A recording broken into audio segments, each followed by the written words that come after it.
Në fakt, Ilir Selmani ka qenë arrest shtëpie, pasi ishte kjo gjykata e apelit rreth një muaj më parë, që i ndryshoi masën e sigurisë pasi kishte kaluar afati 3 vjeçar i paraburgimit. Çështja e tij nuk ishte marrë formë të prerë për sa kohë gjykata e lartë e prishi vendimin e apelit të posaçëm dhe kjo çka do të thoshte që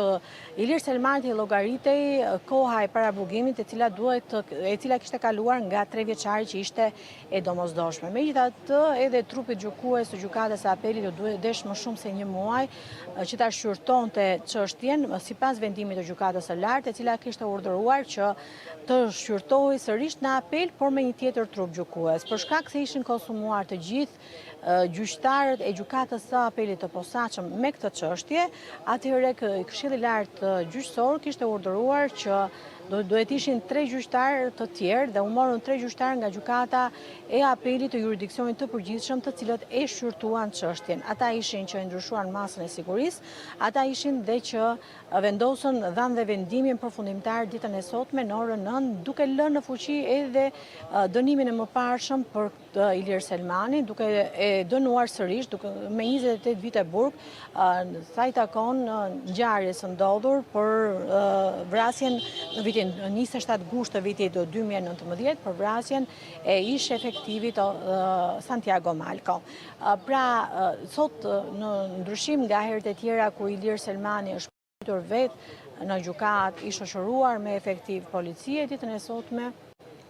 ai nuk është paraqitur, por ka qenë vetëm mbrojtësit e tij ligjor dhe vendimi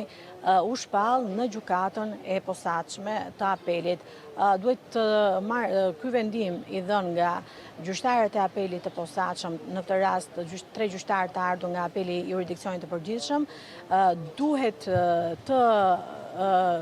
të jepet një kopjo qoftë i shkurtuar prokurorit të çështjes, i cili duhet të nxjerrë dhe urdhrin e ekzekutimit dhe Ilir Selmani do të duhet të çohet në një institucion të sigurisë së lartë, pasi vepra për cilën akuzohet e parashikon që duhet qëndrojë në një institucion të sigurisë së lartë. Nuk kam informacion nëse është ekzekutuar ky vendim apo jo deri në këtë momente, por duhet të ekzekutohet dhe ndërkohë që Ilir Selmani ka qenë gjatë kësaj periudhe i shoqëruar nga forca të shumta policie në banesën e tij, ku ndodhej me vendim të gjykatës, e cila kishte urdhëruar edhe ruajtjen e tij me efektiv policia. Faleminderit Keti Panushi për gjitha këto informacione që na përcollën në këtë raportim të drejtë për drejtë. Në rast se do të ketë të tjera zhvillime